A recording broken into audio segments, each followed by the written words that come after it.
Welcome. This time, we'll explore what happened to those who were caught cheating, both men and women, in the harsh order of the medieval world. From courtroom verdicts to quiet vengeance, punishments came both by law and by rage, and mercy was rarely part of the sentence. Let's begin. They say it was just a kiss. Not whispered in shadows, not hidden behind curtains, not even stolen, just seen. Seen by the wrong person, at the wrong window, at the wrong hour, when the rain made everything look softer than it was. You were a knight. Not a great one. Not one with lands. But your name was clean, your posture good, your hands steady with sword and spoon alike. You were asked to escort the lady through the orchard. She laughed. Once. That was enough. The king heard before the sun rose. There was no trial. There was no confession. There didn't need to be. A noble woman who lifts her mouth to another man's, even once, is not just unfaithful. She's dangerous. Because she may carry something now. Something the king didn't put there. And if a child comes, if bloodlines blur, the throne crumbles like bread left in broth. So the court grew cold. She was taken at dawn. Her slippers still wet from last night's dew. No crying. No screams. Just quiet steps down a hallway that had once echoed with music. They placed her head on the block like setting a bowl for the dogs. Her hair had been tied up, to make it easier. You were made to watch. 2 guards held you, not because you struggled, but because they didn't trust what your face might show. Love was no longer allowed to look like grief. The sword was polished. The man who swung it didn't blink. Her neck pale, thin, the kind that once flushed when she danced, looked impossibly breakable in that moment. You wanted to call out. Not to stop it, but to ask for one more second.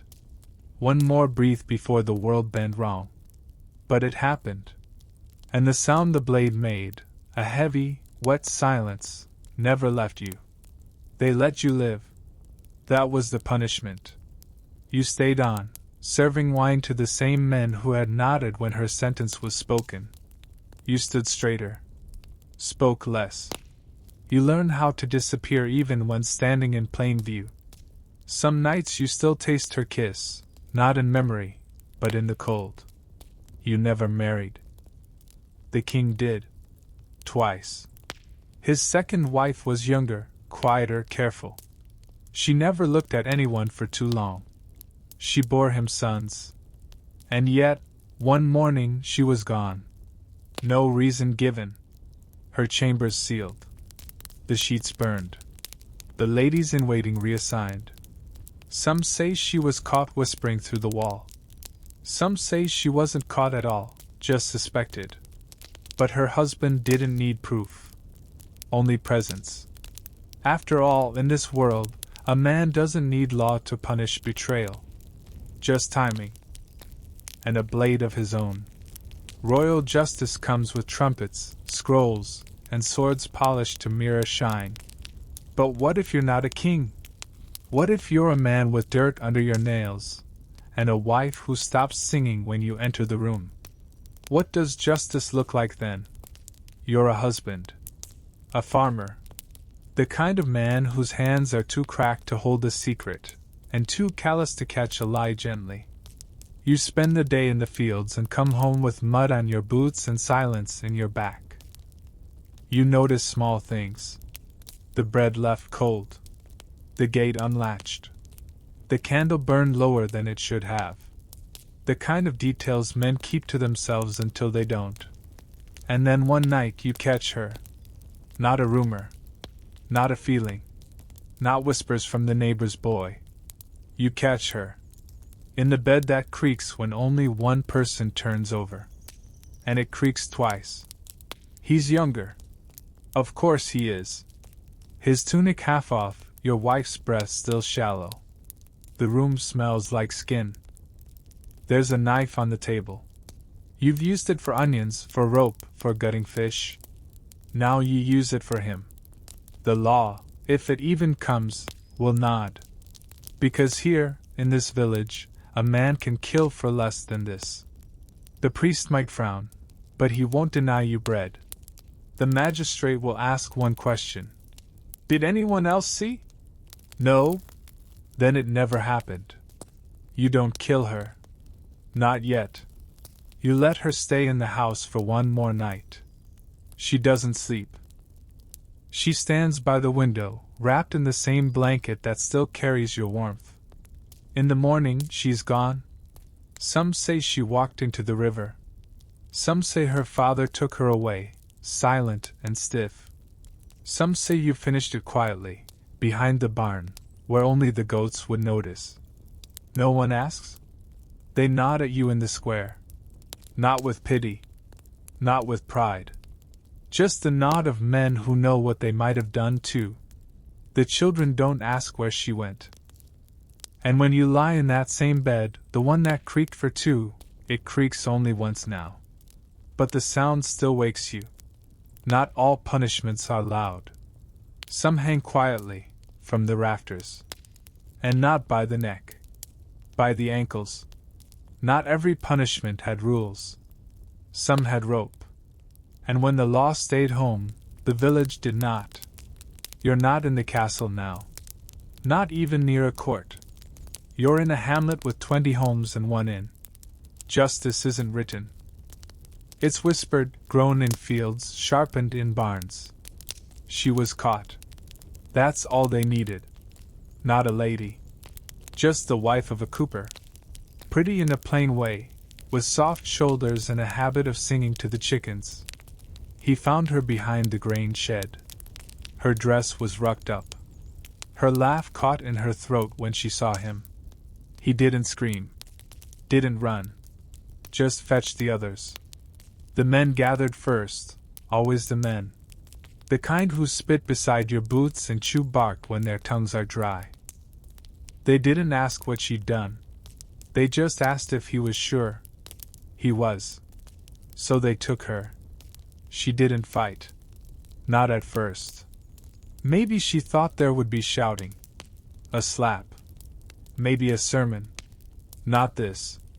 They tied her ankles with cart rope and hauled her up from the rafter beam in the smithy. Her shift fell, of course.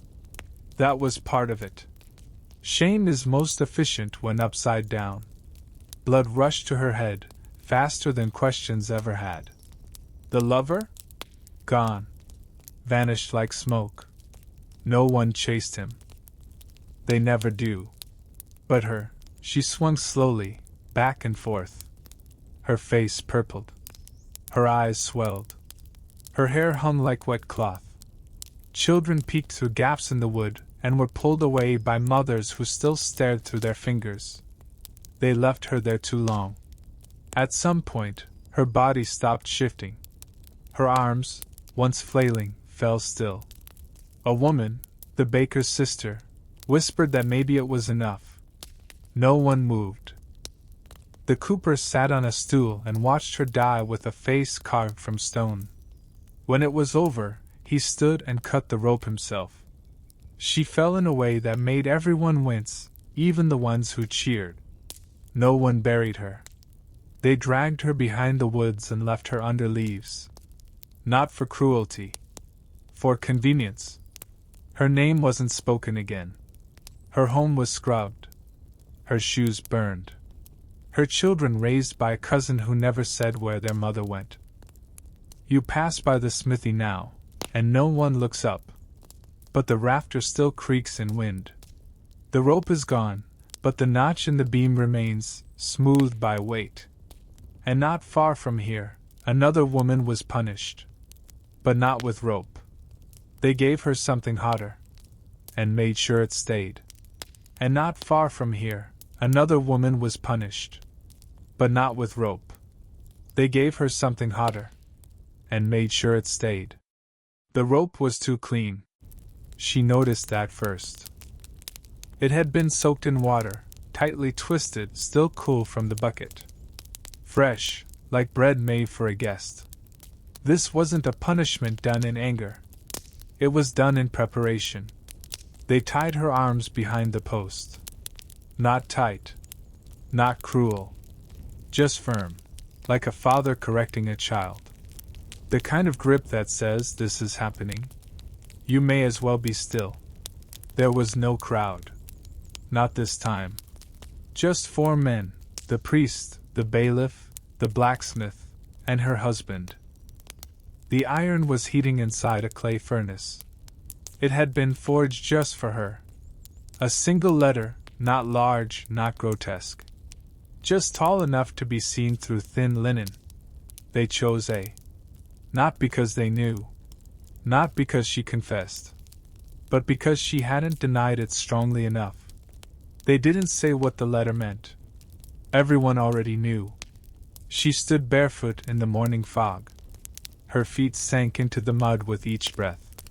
Somewhere nearby, a dog barked once. A chicken clucked. Life did not pause for this. The bailiff read a few words from parchment, words about honor, about temptation, about the weakness of flesh. She listened, not to the words, but to the hiss of the iron as it was pulled from the fire. That hiss filled the silence. That hiss was the sentence. They didn't show it to her. Just lifted her shift down past her shoulder, revealing the pale skin beneath. The priest muttered something in Latin. A blessing. Or a washing of hands. The iron touched. Pressed. Stayed. Her scream was short. Not because it didn't hurt. Because the pain was too sharp for sound. It stole her voice before she could use it.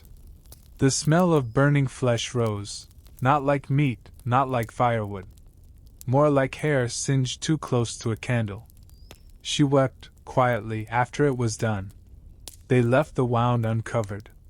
It needed to breathe, they said. She could return home. Not to her husband's bed, but to the house.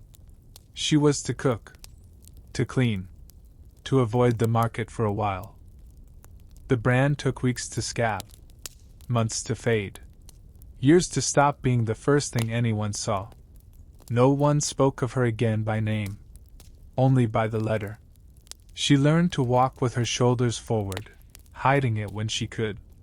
But the wind has its habits. It pulls at fabric. And when it does, eyes drift downward. Some women were drowned. Others whipped. She was lucky, they said. Lucky. She could live. And a few miles away, one woman did live, after the punishment. But she never stepped through the same door again. Because once they've dipped you in the river, nothing on land feels dry. They waited until it was dark. Not just because of shame, but because shame prefers shadows, and stones land quieter at night. She was taken from her home by cousins, or neighbors, or friends. In small villages those words blur. No one raised their voice. No one tied her wrists. She followed because resisting would have been louder than guilt. They didn't speak her name. That was part of the ritual. If a name was said, it became personal. And this wasn't personal. This was order. A correction. The kind of justice that cleans the air before Sunday, Massachusetts. They brought her to the edge of the pasture, just where the tree line begins. Moonlight pooled in the low grass. The cows had been moved.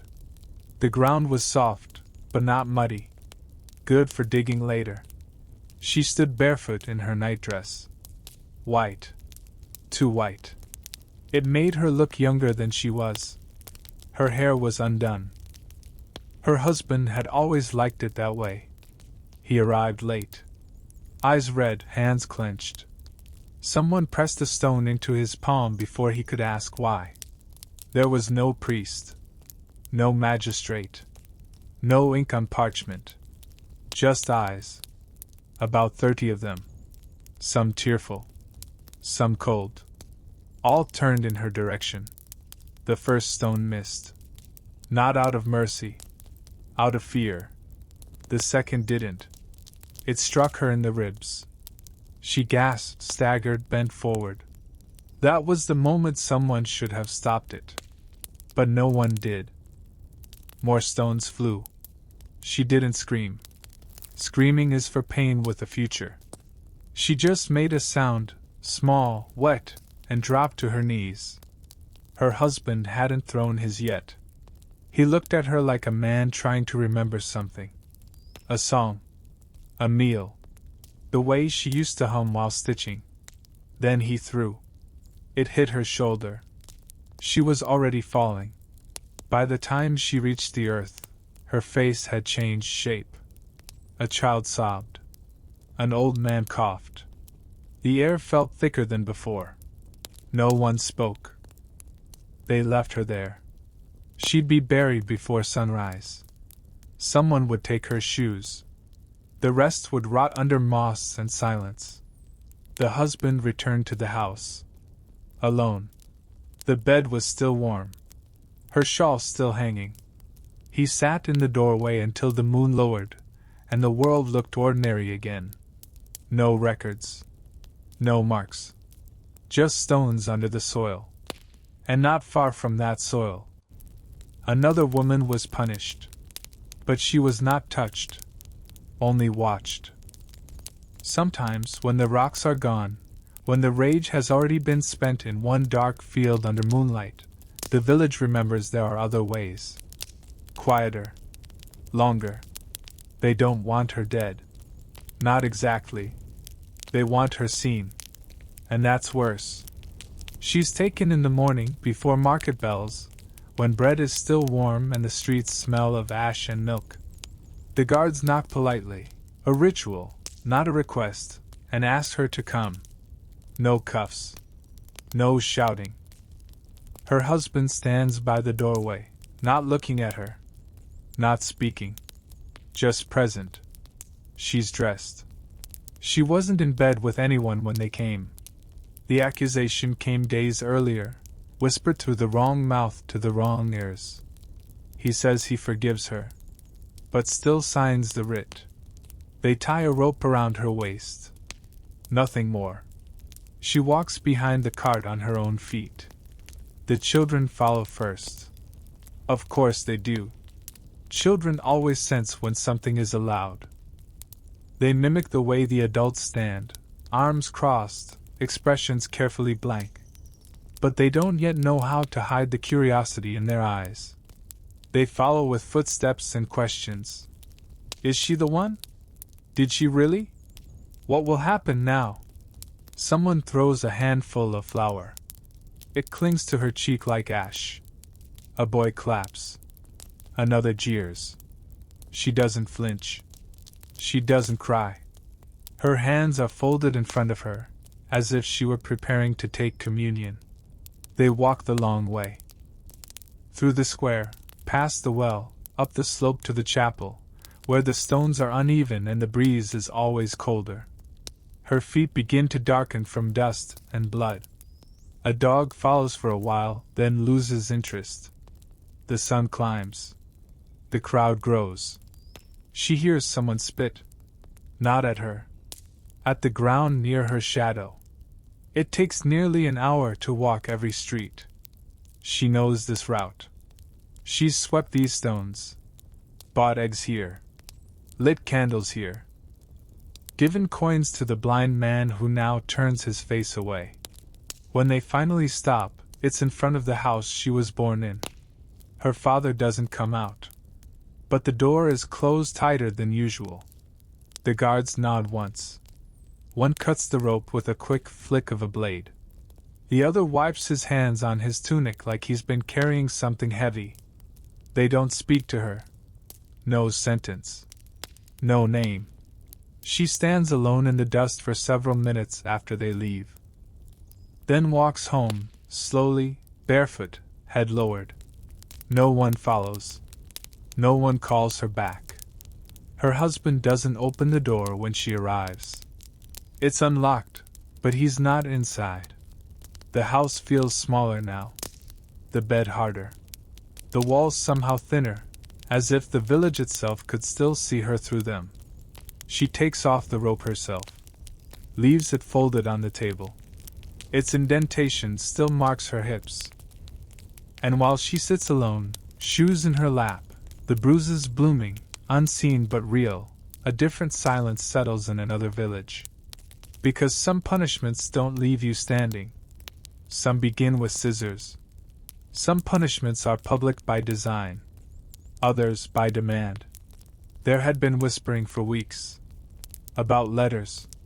About a man who wasn't her husband standing too long by her gate. Nothing proved. Nothing denied.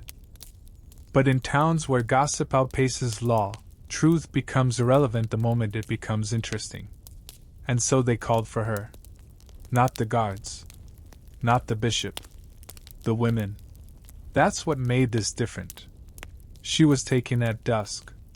Not dragged, not beaten, simply summoned, as one might call a midwife or a sister to prayer. Her husband didn't object. He opened the door himself. Told her it would be better to go. She followed in silence. The square wasn't full. Only those who needed to see. Those who had been slighted, or who imagined they might one day be. A platform had been laid hastily with barrels and planks. She was told to step up. She did. They gave her a shift, rough, gray, borrowed from a laundress. She changed behind a blanket. When she emerged, she looked smaller. Younger. Or older. It was hard to tell. The stool creaked as she sat. A woman from the baker's side of town took the shears. Her hands didn't tremble. She began at the nape, pulling each handful taut before snipping. The sound was soft, but final. Like roots being cut in soil. Hair fell in clumps.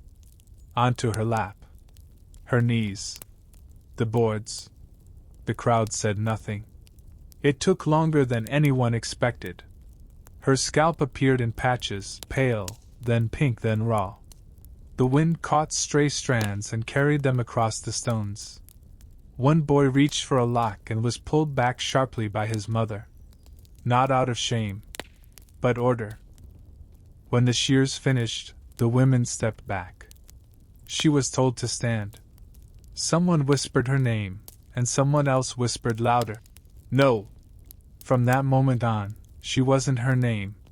She was the one who had stood in the square, hairless and silent, while the town redefined her. Her husband didn't step forward. He didn't embrace her. He folded his arms and waited until she stepped down, barefoot, the shift clinging to her with evening damp. He led her home. They didn't speak that night. Or the one after. She lit the hearth. He poured the ale. Life continued, in form if not in feeling. Weeks later, in the market, she wore a hood. A loose one. But wind is cruel. It blew sideways, revealed the patchy scalp beneath. And just like that, the whispers began again. A year passed before her hair grew enough to braid. Longer still before she tried. Some women were branded. Some stoned. She was only shorn.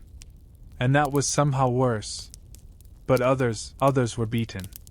Not in the shadows. Not by mobs. Just at dawn. With everyone watching. They say the tree was older than the church. Older than the road. That its roots had tasted more backs than rain. That it learned to listen without flinching.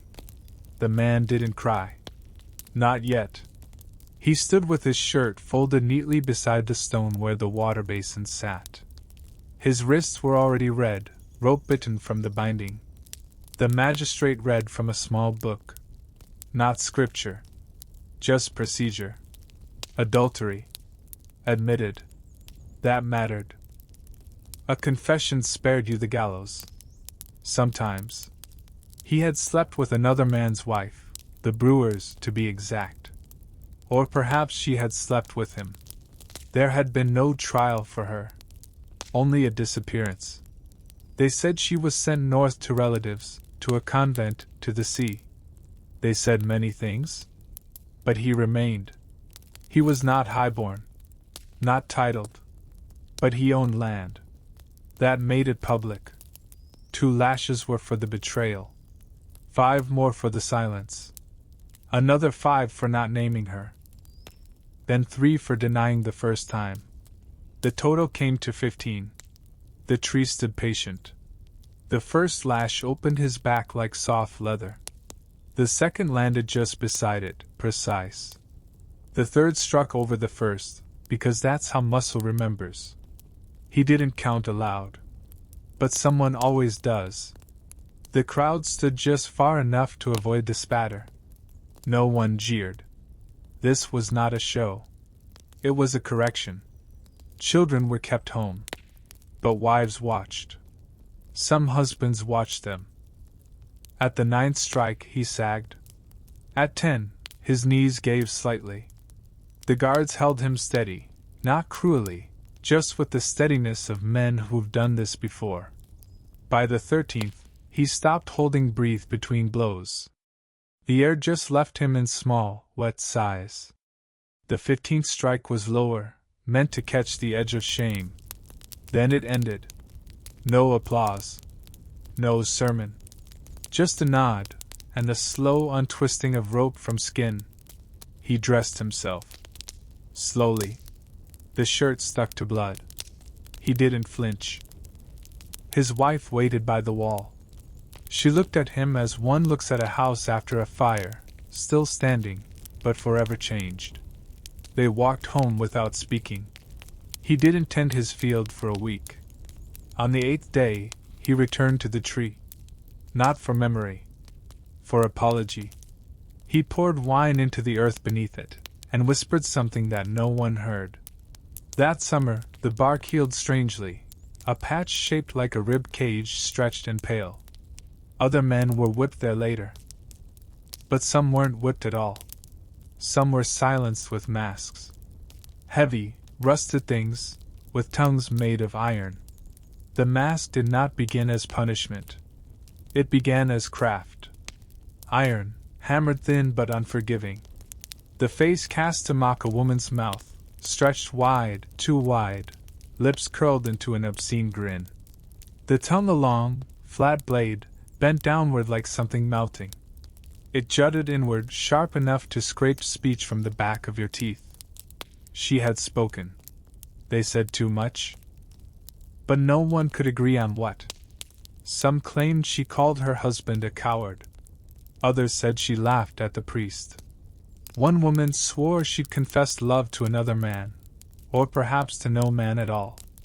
The truth didn't matter. The sound did. She was brought to the blacksmith's by dawn. Not by guards. By her brothers. Quiet men, ashamed but insistent. Her wrists were bound not for escape, but to keep her hands from covering her face. The mask waited on a hook. When they fitted it, her breath grew loud. Inside iron, sound echoes. Every exhale returned to her like steam off a closed window. It clamped behind the skull with 2 straps, leather first, then chain. They didn't lock it tight enough the first time. She screamed. So they tried again. Tighter. Until her scream became a gurgle. Then they walked her through town. There was no cart. No rope. Just her, barefoot, unhooded, the iron glinting as the sun rose higher. Children followed. They always did. One tried to reach up and touch the tongue. A guard pushed him away.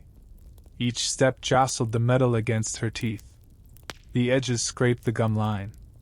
By the time she reached the market square, blood had begun to thread from the corner of her mouth, thin, almost polite. She wasn't allowed to sit. Not allowed to write. Not allowed to nod. Just to walk. And be seen. Vendors stopped haggling when she passed. One man laughed. Another crossed himself. A boy whispered, "That's her," but didn't say what her meant. She stood by the fountain for hours. Then they turned her back, past the church, past the house where she once gave birth, past the doorway where her husband now stood, arms crossed, lips pressed in. He didn't look at her. But he didn't stop it either. When they removed the mask that evening, her lips were purple. Her jaw trembled from the effort of silence. She tried to speak, and couldn't. Not that night. Not the next. Weeks passed before she risked a whisper. And even then, it was only one word. Enough. But in another town, they did not ask for silence. They only asked for drowning. And they did it with a chair, and a rope, and water colder than judgment. Some towns had stocks. Some had pillories. But in places where the river ran close and the crowd liked to laugh, they built a frame of timber and rope, and they called it justice. It wasn't always for adultery. Sometimes it was for gossip, for nagging, for stepping outside the order of things. But if there had been whispers of unfaithfulness, the stool came faster. And the water was colder. They called it the ducking. Or cucking for short. The words changed. The punishment didn't. She was brought at dawn. No trial. Just a nod from the reeve and 3 strong men with red faces. The stool was already waiting. A long beam across the river bank, a rope pulley, a seat lashed with leather straps to keep the woman from floating away. The water moved slowly that morning, thick with weeds clouded from the storm the night before. They sat her down. She said nothing. No cries, no protest. Perhaps she had already screamed the night before. Or perhaps she was hoping silence would be mistaken for innocence. A woman from the crowd whispered, "She has children." No one answered. The first dip was fast. A test. Her feet kicked briefly beneath the surface, robes ballooning like a ghost's dress in the current. When she came up, her hair clung to her skull, her mouth wide, coughing.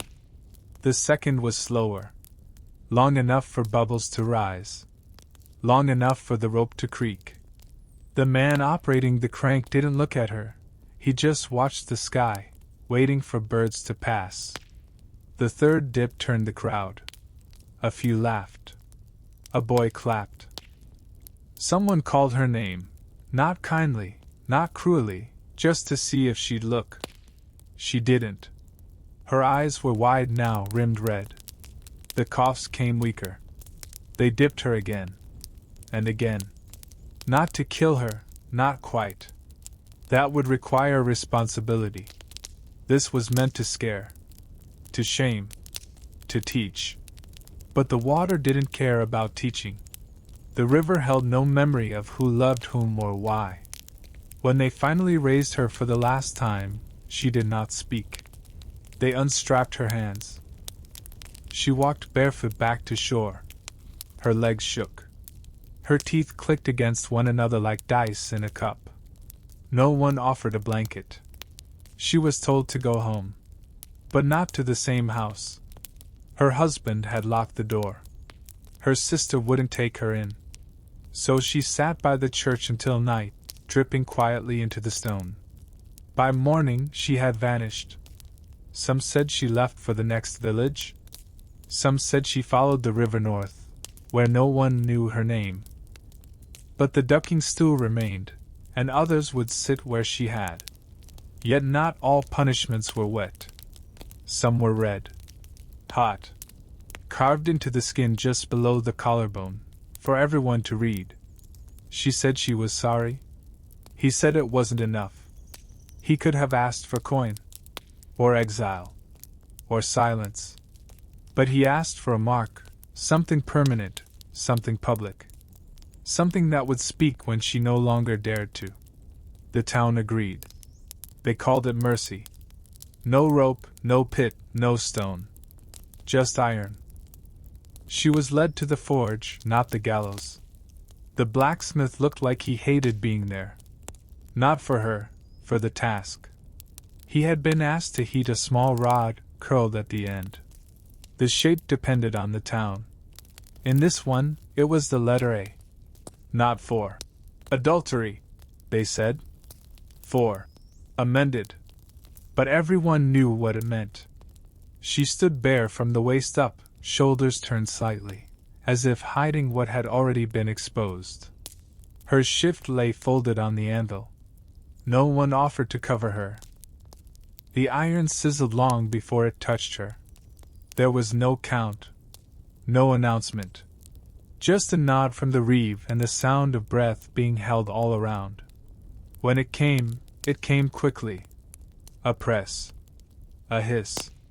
Her body jerked once, sharp as a lash. But she didn't cry out. Not because she was strong, because her throat had closed. The skin blistered instantly.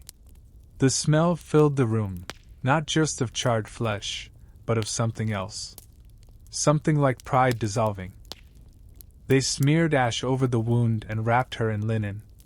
Said not to change it for 2 days. Said she could go home. As if anything was left of that. She walked through the village slowly, the bandage visible under her collar. People looked. Pretended not to. A child asked what had happened.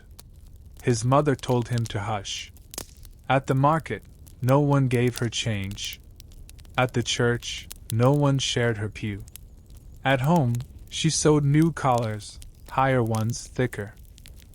But linen clings in the rain, and the shape always showed through. The mark didn't hurt after the first week. But it never softened. Years passed. The wound faded to a pink scar, then to a pale, smooth patch. But the shape remained. The story. And when a man from another town asked her once, years later, gently, kindly, what it meant, she smiled and said, "Amended." Not all marks were visible. Some were whispered in sermons, murmured through ink and candlelight. Where monks judged more than souls, they judged fates. There is no shouting in the cloister. No fire, no iron, no crowds. Only sandals over stone. And the scratching of quills. You are led through a narrow hallway lined with dustless icons and flickering lamps. The monk before you does not look back. He does not speak. He does not need to. You are not the first to walk this corridor. Inside the chamber, 3 monks sit at a low table. Their hands are pale, their fingers smudged with ink. They do not carry weapons. They carry a book, canon law, open to a page where your sin is written in Latin, like a relic catalogued in bone. They ask you to kneel? Not because you must. Because they always do. A bell tolls in the distance, slow even. It might be for a funeral. Or for you. They do not ask if you are guilty. They ask when it began. How long? With whom? Whether he was married. Whether you confess before being accused. Whether you feel sorrow or only fear. You answer quietly. Carefully. You do not lie. They nod. They write. They whisper. Then one rises. Your punishment, he says, will not draw blood. Not today. But it will still be seen. You are to be removed from your husband's house. From the village. From the world. The convent at the edge of the northern woods has a place. A small cell, a hard cot, a window shaped like a cross. Your hair will be shaved. Your name changed to one of the saints. You will write prayers. You will not speak to men. You will not be buried with your family. There is no trial. No defense. No second hearing. The monks decide, with ink, with parchment, with soft hands that never touch you. And then they bless you. A final cruelty. They offer you bread and a hooded robe. The parchment is sealed. The judgment recorded. You will leave at sunrise. No one weeps. Outside, the courtyard smells of lavender. A bird lands on the fountain's edge. Somewhere, a novice sings. You are allowed to sleep one last night in the guest cell. You do not. The cot is straw. The walls are bare. You hear someone praying nearby. Not for you. Just in general. When morning comes, the donkey cart waits. A single bag. a single candle. A name that is no longer yours. But for some, shame was not exile. It was a name erased.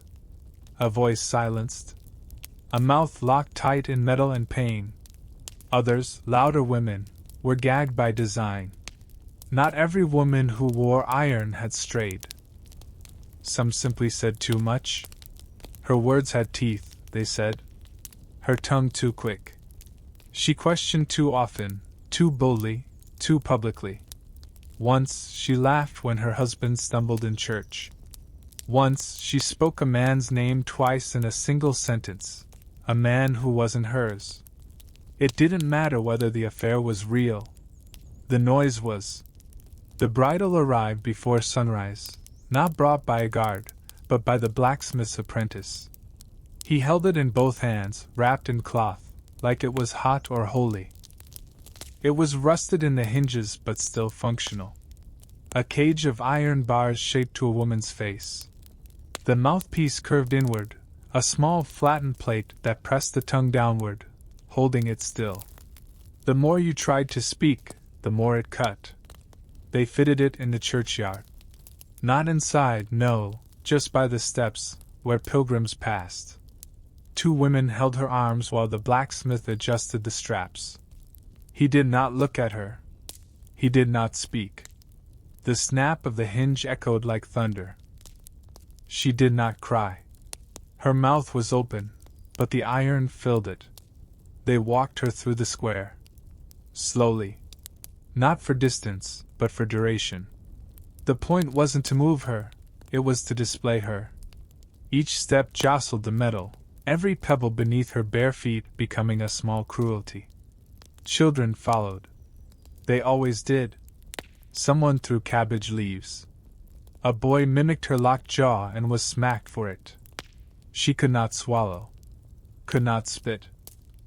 The taste of iron grew thick on her tongue, metallic, dry, sharp. Her jaw began to tremble from tension, her neck to ache from the weight. But she didn't fall. By midday, she was left in the center of the square, tied to a post in the sun. People passed. Some watched. Some didn't. One woman offered a cup of water, holding it to her lips. The water ran down her chin. She could not drink. When the bridle was finally removed, at dusk, after 12 hours, her tongue was swollen. Her lips cracked. Her mouth bled at the corners. But worse than the pain was the silence she learned to carry afterward. For weeks she barely spoke. And when she did, it was softly, eyes lowered, like the metal was still there, ghosted over her teeth. She never accused her husband again. Never said that name again. Never said much at all. But sometimes silence wasn't enough. Sometimes the sin left behind something louder, a child. A name that did not belong. And no way to explain it. It begins with a birth. The child is small, red, wailing, like any other. But the midwife doesn't smile. She wraps it tight, too tight. Passes it to the mother without meeting her eyes. The woman weeps, not from pain, but from knowing. Knowing the name she will not be allowed to give. Knowing the silence that will greet the question. Who is the father? She says nothing. Outside, the priest waits. Not to bless, but to judge. He stands with his hands behind his back, eyes on the wooden beam of the door. He's been told enough. The baby is not her husband's. That husband left 3 seasons ago, to war, to sea, to something that never wrote letters. And now the child has dark eyes, a mouth shaped like a name no one dares say. The priest does not enter. Instead, he writes a line in the book. Unnamed. Illegitimate. Then another. No baptism. No burial in consecrated ground. The baby lives, of course. That's its own sentence. The town whispers. The baker's wife says she saw her with a traveler last spring. The blacksmith's apprentice claims the child looks like the Reeve. No one agrees, but everyone decides. The boy grows. Slowly. Quietly. At 7, he is not allowed in the choir. At 10, he is not allowed in the field school. At 12, he is told he cannot inherit his mother's land, small though it is. He is a bastard. Not just in name, but in function. Other boys fight him. The priest does not intervene. He cannot sit near the altar. He cannot marry without a fee. He cannot die and expect a blessing. And yet, he lives. He helps his mother tend goats. He learns to sew. He watches. And he hears everything. Once, when a storm breaks the roof and floods their home, the Lord's steward refuses aid. Says the house is outside the tithe bounds. Says the land is not properly held.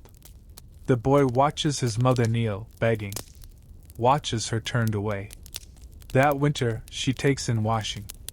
And mending. And silence. He grows.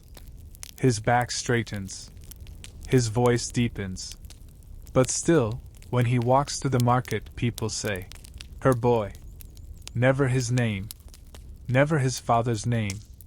And if, years later, he takes a woman into his home, no priest comes to bless the union. And if she bears a child, that child inherits the same invisible wound. This is the toll. Not paid in coin, but in blood that never clears.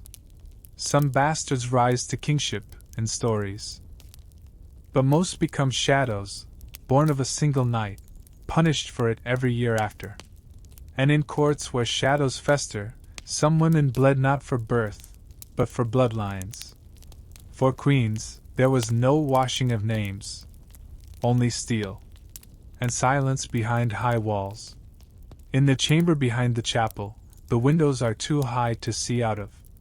The air smells of beeswax and something sharper, not perfume, not blood, but the space between them. She kneels, not in prayer, but waiting. There are no chains. There do not need to be. The accusation had come folded, sealed with gold. Carried by a man who bowed too low and never met her eyes. The letter bore no details. Just one line. She has compromised the succession. She did not protest. What would be the point? A queen is not judged like a commoner. She is judged like a vessel, measured not by her soul, but by the contents of her womb. If there is doubt, the kingdom shakes. She had smiled too often at a certain captain. That was all. Or perhaps someone whispered more. It takes so little to ignite wrath when power wears a crown. And kings are not known for mercy. He did not visit her. He sent robes. And ink. She was told she might write a confession, if she wished. It would not change the outcome, but it would spare embarrassment. For him. She wrote nothing. The guards came at dawn, soft-footed and perfumed. They did not shout. They did not bind her. One offered his arm. She took it. They walked the back corridor, past the tapestries, past the privy court, past the antechamber where she once watched her son play with ivory pieces shaped like knights. He had not been brought to see her. In the small room where the executioner waited, the floor was swept clean. The axe rested on a velvet cushion. He did not speak. She removed her veil, her earrings, her gloves. She knelt. The silence lasted longer than expected. Not cruel, just deliberate. When the axe fell, it did so quickly. There was no cry. The executioner was known for his precision. They wrapped her body in linen, sealed the mouth with wax, and buried her under stone. The court wore black for 3 days. The captain she had smiled at vanished, posted to a distant border, reassigned without explanation. No one asked questions. The king remarried within a year. The new queen bore a son within the next. And when that child cried in the nursery, no one spoke the first queen's name. Not aloud. Not even in whispers. But in the tapestries, her face remained, sewn in silk, eyes lowered, lips parted. She had never been caught. Just suspected. But for queens, that was always enough. Yet for noblemen, suspicion wore perfume. Punishment, if it came, was served in velvet, with wine, and silence behind stone walls. The court is laughing. You can hear it from the corridor, behind the heavy velvet curtains that separate the gallery from the banqueting hall. Silver clinks against bone china. A lute sighs somewhere in the far corner. Laughter. And again, louder this time. Someone has told a joke. It's him. The nobleman. He leans back in his carved chair, a red wine smile bleeding into his beard. The woman beside him is not his wife. She wears a gown too bright for mourning, too low for modesty, and her hand rests on his thigh as if the room were empty. He does not move it. Everyone sees. No one says. He has land, and coin, and favor, and, most importantly, a title that ends with 3 syllables and too many ancestors. His discretion is expected, not enforced. His wife sits 5 tables away. She is quiet, dressed in blue, her fingers curled around the stem of a goblet she never drinks from. Everyone knows. No one speaks. Not tonight. Not yet. Months pass. The affair grows public as such things do in candlelight and court poetry. She receives notes meant for him. She hears servants giggle in corners. One day, her hairbrush disappears. It reappears later on the mistress's vanity. She endures. Until one day, she doesn't. She asks a question. In private. In their shared chamber. It's not a scream. Not even a plea. Just, do you love her? He does not answer. The next morning, she is escorted from the estate. Not beaten. Not branded. Just removed. Her chamber is locked. Her dowry quietly reassigned. A quiet note is sent to her father, something about her nerves, her behavior, her unfitness. She is placed in a stone house near the cloister, with 2 maids in a room that smells of dried thyme and cold. No visitors. No charges. No return. Her husband does not weep. He does not write. He continues to dine with his mistress. They laugh loudly, then quietly. Eventually, they stop laughing altogether. A new woman arrives. Then another. Years later, a painter hangs a portrait in the great hall. It shows the nobleman at the hunt, holding a falcon on his wrist. There is a woman behind him, not his wife, not any of them. Just the suggestion of a companion. Her face unfinished. The steward walks past it daily. So do the servants. No one asks who she is. She's no one. That's the point. But the wife in exile, she remembers. And one day, when both are gone, their son opens a drawer and finds a letter never sent. It ends with, I forgive you. But not them. Sometimes the crowd is offered a show. Sometimes a parade of shame. And when both man and woman are punished together, they march through the town in rags, with ropes around their necks, and a bell ringing behind them, soft and cruel.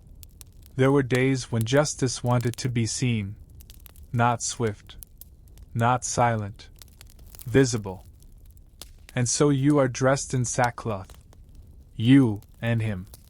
Your husband walks 1 step ahead. Or perhaps he is not your husband anymore. It is hard to tell. The rope links you both, from your necks to the waist of the town crier who leads the march. The bell he carries is small, but sharp. It rings with a rhythm that doesn't quite match your feet. Each toll announces your shame. People lean from upper windows. Bread stalls pause. A woman drying laundry stops, mid-ring. A boy holds a turnip in one hand and points with the other. You are barefoot. The cobbles are warm in the sun, but not kind. There is no mask. No iron. No chains. Just the rope. And the eyes. A priest walks behind, reading softly from a psalter. Not loudly enough for anyone to hear the words, just enough for the tone to feel like scripture. Every now and then, he clears his throat. The sound hangs in the air, heavier than the bell. You've passed this way before, on feast days, harvest processions, marriage parades. Today is none of those. You feel the breeze where your hair used to be. It was cut short yesterday, just below the ear. His hair was not touched. He wears a hood. At the market square you pause. The bell stops. The crier lifts a scroll. Reads your names. Your sin. Adultery. Not hers. Not his. Yours. Together. But when he says the words, the crowd only looks at you. A woman spits. A man laughs. No one looks at him the same way. After the reading, you kneel. He does not help you. You place your palms to the stone, whisper a prayer you do not believe, and rise again. Then you walk on. The rope is removed at the chapel steps. A monk gives you a loaf of coarse bread and a small flask of watered wine. He blesses you both. Neither of you answer. You are told to return home. To reconcile. To repent. You walk alone. He turns down another street. 4 days after, no one speaks to you in the market. The baker gives you the old loaf. The seamstress takes 3 extra days. The midwife, who once held your wrist in childbirth, looks away. It will pass, they say. But the bell still rings in your memory, even when it's gone. And in some towns, you don't walk through the square in shame. You kneel in it. Behind a curtain. Before a priest. And confess into hands that smell of wax and salt. You wait for him to finish lighting the candles.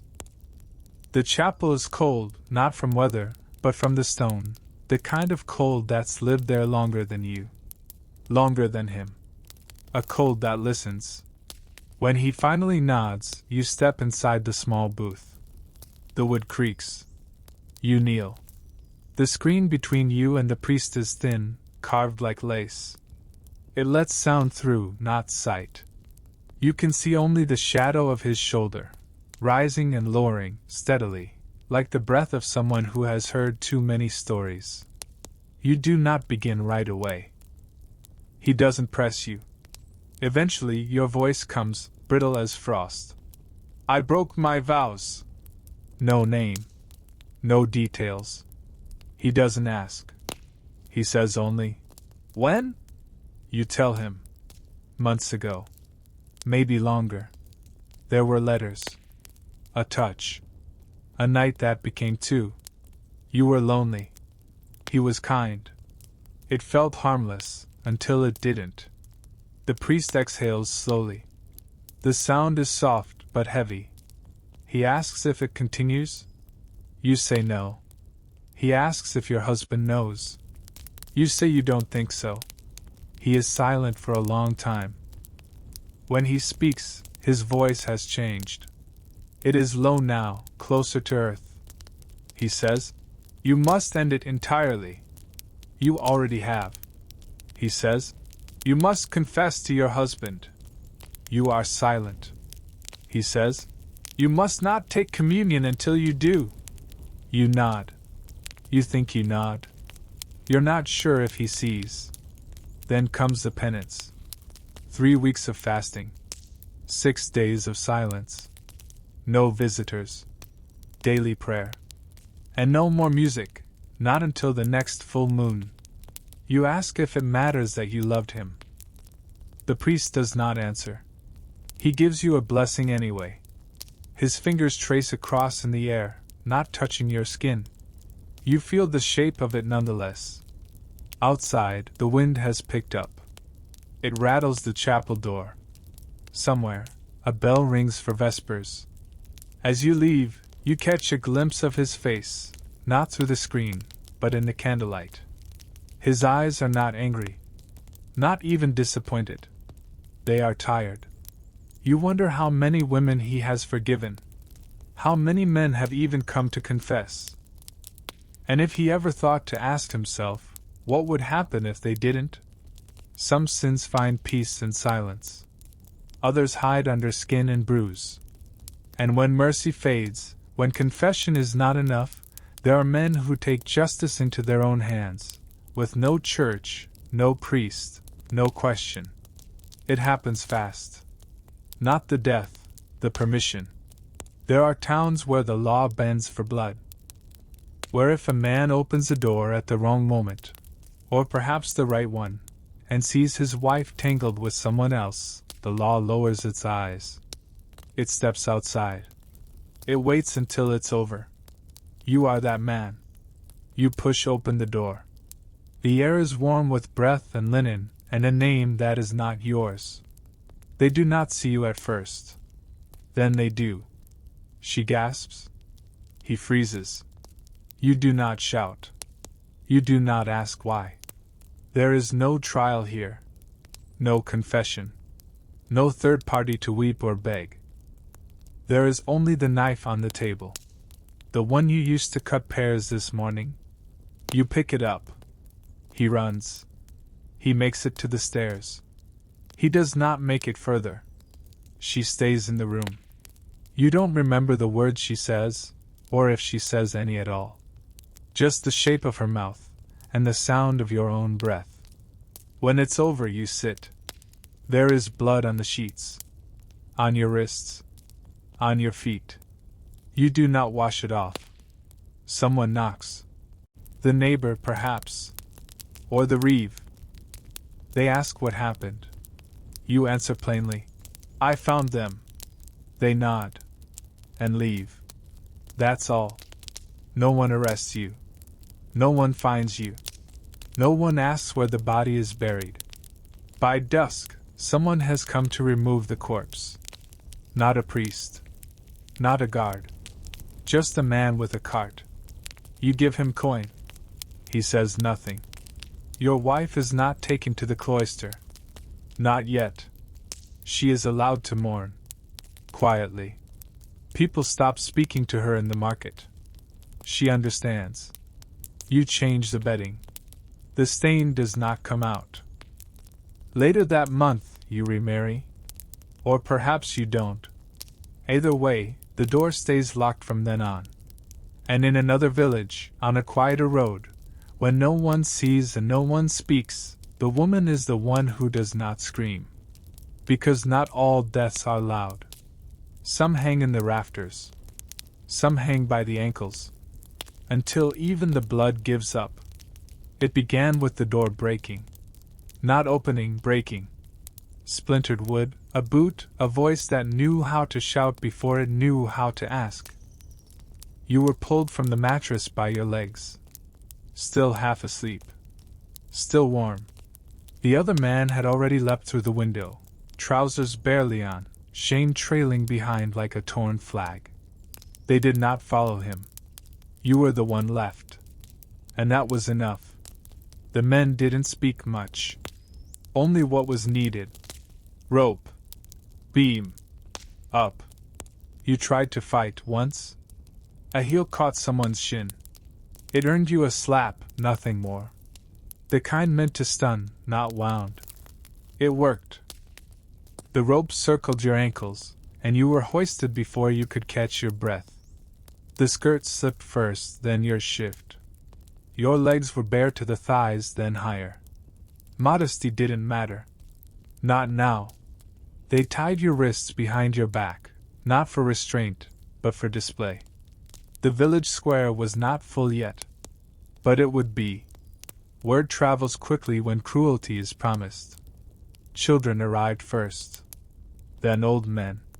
Then women who claimed to disapprove but stayed anyway. Someone laughed. Someone coughed. You hung. Blood pressed into your skull. Your ears rang.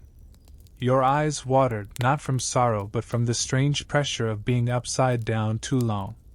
You tried to count the stones on the square's edge, but the world shifted too much. After 10 minutes, your arms began to burn.